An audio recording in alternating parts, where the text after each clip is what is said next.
কিন্তু ভগবত সেবাই যে প্রকৃত অপ্রাকৃত আনন্দ সুখ, সে সম্পর্কে ছোট্ট একটু ঘটনা বলি, আপনাদের হৃদয়কে নিশ্চয়ই স্পর্শ করবে। এই ভক্তের চরিতাবলী, সেবা, অনুরাগ। দেখুন, একটা কথা বলি, সরল না হলে ভগবানকে মজাতে, শুনছেন কি সবাই? সরলতা না এলে, সরল না হলে ভগবান তার হৃদয়কে মজানো যাবে না। আমি বারবার এই প্রসঙ্গগুলো তুলে ধরি। আমরা বড় কপট হয়ে গেছি, কঠিন হয়ে গেছি। সরলতাই ভগবত প্রাপ্তির প্রধান উপায়। শুনুন, তবে এই সরলতার একটা উজ্জ্বল দৃষ্টান্ত ভক্তমাল চরিত্র নাভাজি বড় আদর করে লিখেছেন। সরল হতে হবে। গাও গাও সবে গৌরাঙ্গের গুণ, সরল করিয়া মন। এই সরল মন যতদিন না হচ্ছে ততদিন ভগবান রাজ্যে প্রবেশ হবে না। আর ভগবান বেশ মজে যান সরল হৃদয় পেলে। এই সরল ব্যক্তি আবার একটু গোড়া হয়। যারা খুব সরল হয় তারা আবার খুব জেদি বা গোড়া হয়ে যায়। একদিন ভাগবতে এসে বসেছেন। ভাগবতী কি জানি কি মনে করে সবার পিছনে বসেছেন। আর ভাগবতজি তখন ভাগবত থেকে দশম স্কন্ধে গোবিন্দের অপরূপ রূপ বর্ণনা করছেন। এই অপরূপ রূপমাধুর্য, পীতবরণ, ময়ূর পিচ্ছ ধারণ, বৈজয়ন্তী মালা, সেই গোবিন্দের নীল আভা, আকর্ণ বিস্তৃত তার কমল পত্রাক্ষ নয়ন, এভাবে যখন বর্ণনা করছেন আমাদের গোপালের, লালাজির রূপ বর্ণনা, তখন বলছেন এত রূপ কারো হয় নাকি? বেশি বেশি বাড়িয়ে বলছে। ওই তো সরল, তো এত রূপ কি কারো হয়? ও নিশ্চয় বাড়িয়ে বলছে। যখনই এই কথা বলছে সঙ্গে সঙ্গে বলছে, নন্দালয় থেকে প্রতিদিন এই গোপাল এই রূপমাধুর্যের আলোক ছটা বিতরণ করতে করতে পূর্ববষ্টে গোরাকাল হয়ে গরু চড়াতে যান। এই তখন খেপে উঠেছে ও। সরলের যাই বাবা, এবার রাখো। এত সুন্দর রূপ, রাজার ছেলে, সে গরু চড়াতে যাবে মাঝে? খেয়ে আর কাজ পাচ্ছ না? আরে এত রূপ যার, এত নবনীত রূপ যার, পীতবসন, তাকে কেউ গরু রাখতে পাঠায়, যিনি নন্দ রাজার ছেলে? উনি ভয়ে ভয়ে বললেন, বাবা বলেছি আমি, তুমি ধরতেও পারো না ধরতেও পারো, বিশ্বাস করতে পারো, এমনটা গ্রন্থে আছে তাই বলেছি। বলে এরকম গোড়া ভক্ত তো কোনোদিন পাইনি, গোবিন্দকে গোষ্ঠে যেতে দেবে না। ও তখন বলছেন, এত রূপ গোষ্ঠে যেতে দেয়, তার বাবা মা ভুল করে। এই দেখুন সরলতার কি প্রাপ্তি।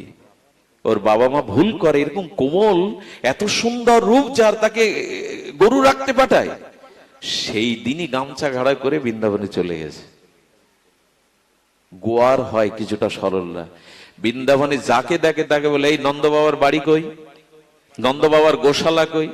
কেউ পাগল ভাবে, উন্মাদ ভাবে। একটা কথা বলি, এই পথে যারা এসেছেন, একটা না একটা সময় আপনাকে পাগল উপাধি পেতেই হবে।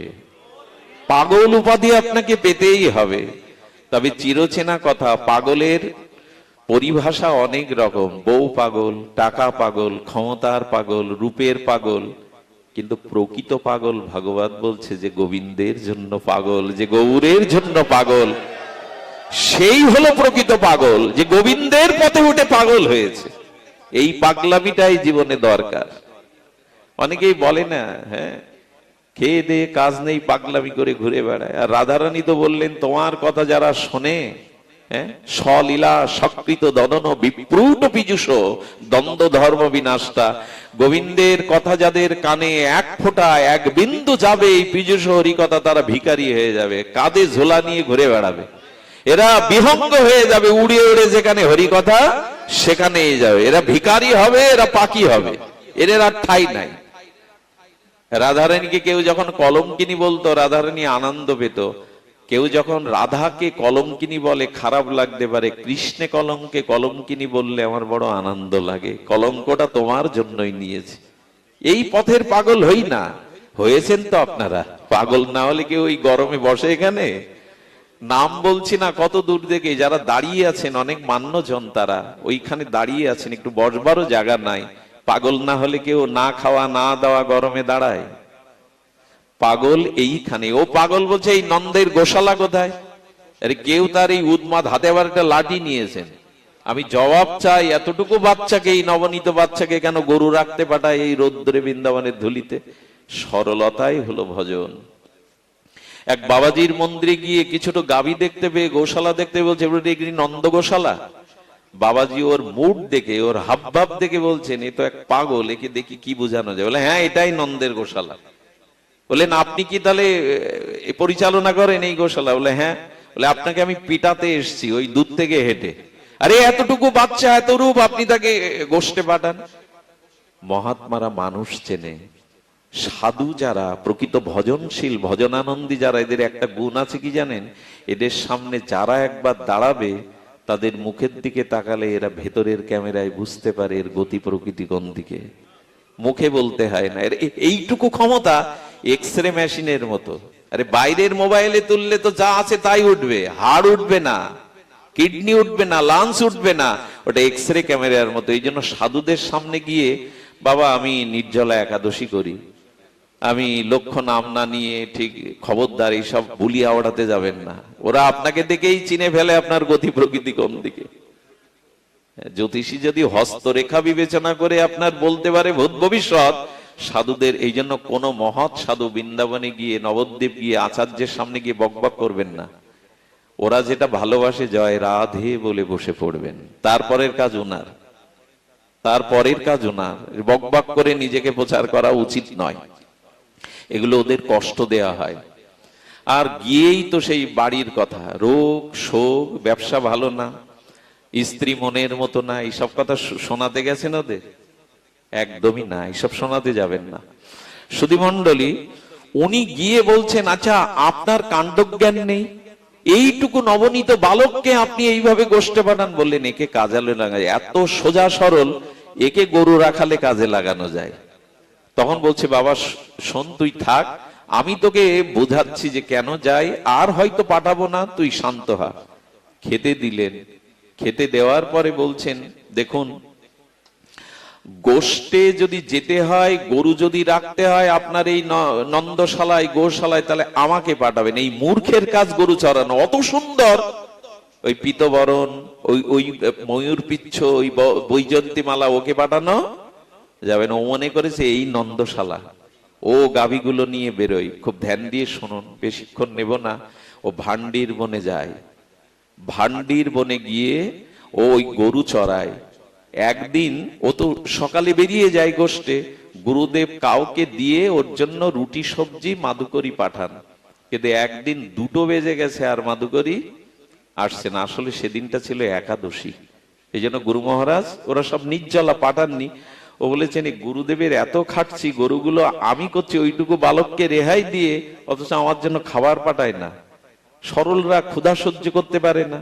ও তখন ক্ষুধায় কেঁদে ফেলেছে, গুরুদেবকে গিয়ে বলবো হ্যাঁ আমাকে পাঠাচ্ছেন, এই কাজের ভার সব আমি ওকে না দিয়ে নিজে নিয়েছি কাঁধে তুলে, আমার জন্য খাবার পাঠাবেন না? যখন খাবো খাবো বলে ক্ষুধায় কেঁদে ফেলেছে, গোবিন্দের আর সহ্য হয়নি, আমার দায়িত্ব ও নিয়েছে রাখাল হয়ে। গোবিন্দ তখন রাজভোগটক এনে বেঁধে এসে বলছেন গুরুদেব আমাকে পাঠিয়েছে, এই নাও। বেশি দিন আগের ঘটনা না, এটা ত্রেতা যুগের না, সত্য যুগের না, এই যুগের কিছু কাল আগের ঘটনা। গোবিন্দ খাদ্য বের করে বললেন গুরুদেব আজ আমাকে পাঠিয়েছে। ওকে দেখে না, ওকে দেখেই ও প্রায় মূর্ছিত হওয়ার মতো। ও যে রূপ ওই বর্ণনা শুনেছি তুমি সেই না? তুমি প্রতিদিন গোষ্ঠে আসো না? আসলে যে পাঠ করে আমাকে শুনিয়েছে সে ভুল বলেছে, পাঠে তোমার যে রূপ বর্ণনা করেছে তার থেকে অধিক কোটি রূপ তোমার। আচ্ছা তুমি খালি পায়ে কেন এসেছো? তুমি খালি পায়ে কেন এসেছো? তোমার পায়ে তাগ লাগবে না? আমি তোমাকে শান্তি দেওয়ার জন্য আজকে রাখাল হয়ে পাছনে নিয়ে আসি, তুমি কেন আসবে? গোবিন্দের চোখ সজল হয়ে গেছে এই ভালোবাসা দেখে। অনেক জন্ম তপস্যা করে এই জাতীয় হৃদয় সরল হয় না। তুমি কেন এসছে? আজ গুরুদেবের কাছে যায়, আজ তাকে শিক্ষা দেব, তোমাকে কেন পাঠিয়েছে এই রৌদ্রে খালি পায়ে? তুমি পেয়ে নাও প্রসাদ। প্রসাদ পাওয়ার পরে বলছেন কি থালাটা কি করব? থালায় ভর্তি করে বলে থালাটা আমার কাছে দাও, তোমাকে এটো থালা বয়ে নিয়ে থালাটা নিজের আঁচল তলে লুকিয়ে আশ্রমে যাওয়ার সাথে সাথে বাবা লাঠি বের করেছে। এই মহন্ত, হ্যাঁ তুমি জায়গা পাওনি, যার জন্য ঘর ছেড়ে দিয়ে বৃন্দাবনে এসে রাখালের দায়িত্ব নিলাম, তাকে কেন পাঠিয়েছো? তোমার কাণ্ডজ্ঞান নেই? তুমি মহন্ত হয়েছে তোমার ওইটুকু বালককে দিয়ে খাদ্য পাঠাতে?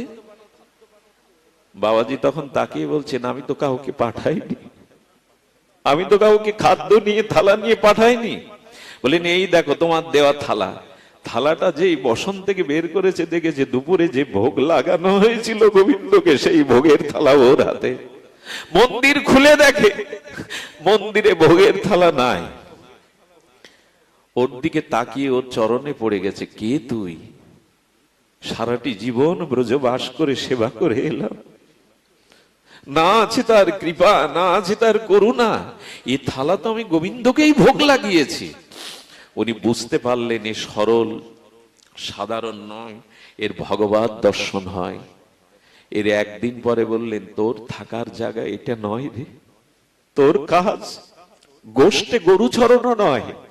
নিধুবনে নিয়ে গিয়ে বিহারীজির মন্দিরে গিয়ে বাবাজি মহারাজকে বললেন এর ভগবত দর্শন হয়। গোপনে বলছেন এখানেই থাকার যোগ্য, বিহারীজির চরণ সেবা করার যোগ্য। যার ভগবত দর্শন হয় তাকে আমি রাখাল করে ব্রজে পাঠাতে পারি না, আপনি ওকে রেখে দিন। একথা শুনে বিহারীজির, বিহারি মানে বাকি বিহারীর কথা বলছি, এই বাকি বিহারীজির মন্দিরে সেবকরা সাধারণ নয়, ওখানে অনুভবী ছাড়া, প্রেমিক ছাড়া সেবা করতে পারে না। তো ওকে সরল জেনে কি দায়িত্ব দিলেন জানেন? বিহারীজির, বাকি বিহারীর মন্দিরে বাবা এখনো খুব কড়া নিয়ম হলো রাত্রে আরতি শয়নের পরে কেউ ঢুকতেও পারবে না, কেউ বেরোতেও। আজও এই নিয়ম। ওকে বলল তাহলে তোর কাজ হলো তুই দারোয়ান, হাতে লাঠি নিয়ে আর এই দুয়ারে বসবি, শয়ন মন্দিরের থেকে রাতে কেউ যাতে ঢুকতে না পারে, বেরোতে না পারে। কি বলবো আপনার, বাকি বিহারীর দারোয়ানের দায়িত্ব নিলেন। ওইখানে বসে বসে ওই যে রূপ দেখা দিয়েছিল না গোষ্ঠে, যে খাদ্য নিয়ে সেই রূপ, ওই রূপের কথা মাঝে মাঝে মনে মনে ভাবে। একটা জিনিস আছে, আমার গোবিন্দ তো বাকি বিহারী, বাঁকা ঠাকুর, একবার যদি হৃদয়ে ভালো লেগে যায় ও আপনাকে ছাড়বে না। একবার যদি ভগবানের রূপ মাধুর্য, প্রেম মাধুর্যটা হৃদয়ে লেগে যায়, আপনি ছাড়লে ও ছাড়বে না আপনাকে। এটা হলো ভগবানের একটা বৈশিষ্ট্য।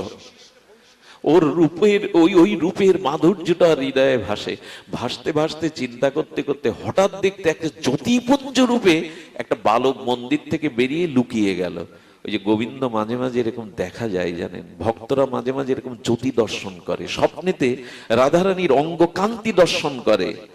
তো ওই যে লুকালো, বলে কে বেরোলো মন্দির থেকে, কোন দিকে লুকালো, ছুটে যায় কিন্তু আর পায় না।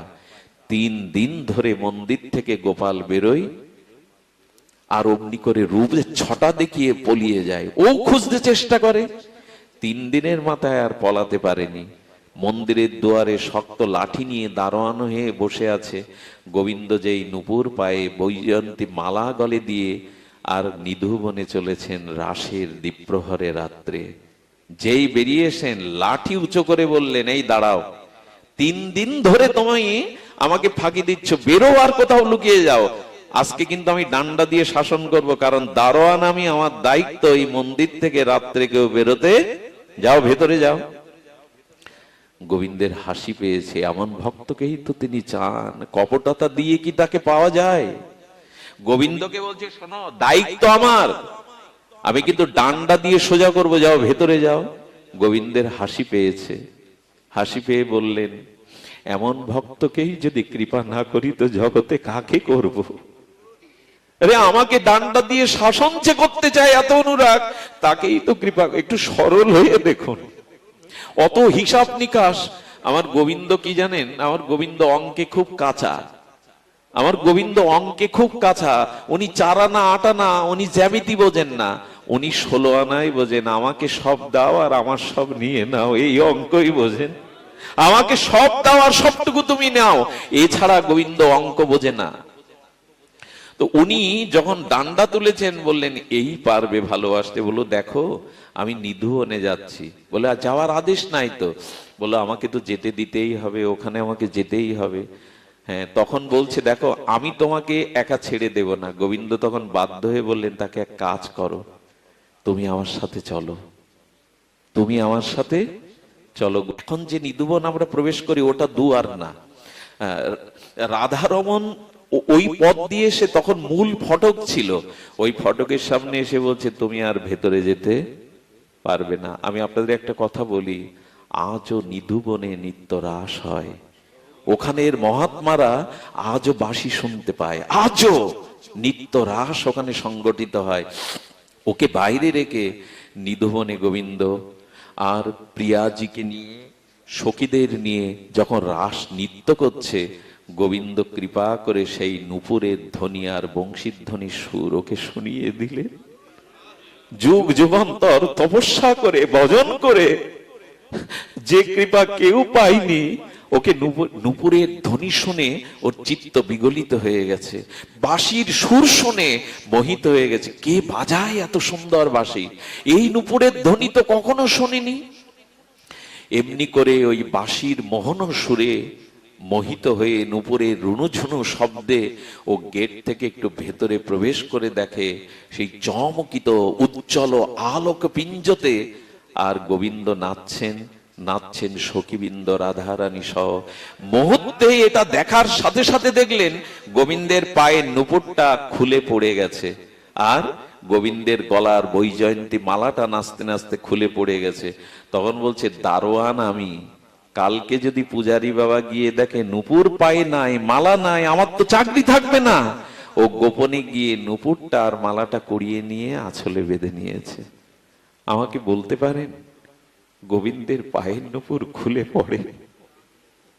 খুলে পড়ে না। ভক্তকে করুণা করবার জন্য ইচ্ছা করেই নূপুরটা খুলে রেখেছেন গোবিন্দ। রাধারানী অনেককেই নূপুর দান করেছেন, রাধারানী চরণের নূপুর যুগ যুগান্তর কল্পকাল খোলে না, কিন্তু কোন ভক্তকে যখন কৃপা করবেন মনে করেন তখন নূপুর আপনিতেই খুলে রেখে এসে দেন। শ্যামানন্দ প্রভুকে তো এমনি করেই নূপুর দান করেছিলেন, আজও পাওয়া যায়। বৃন্দাবনের গিরিরাজ পরিক্রমা করতে করতে একজন বাবাজি, কয়রাই ছিল তার জন্মভূমি,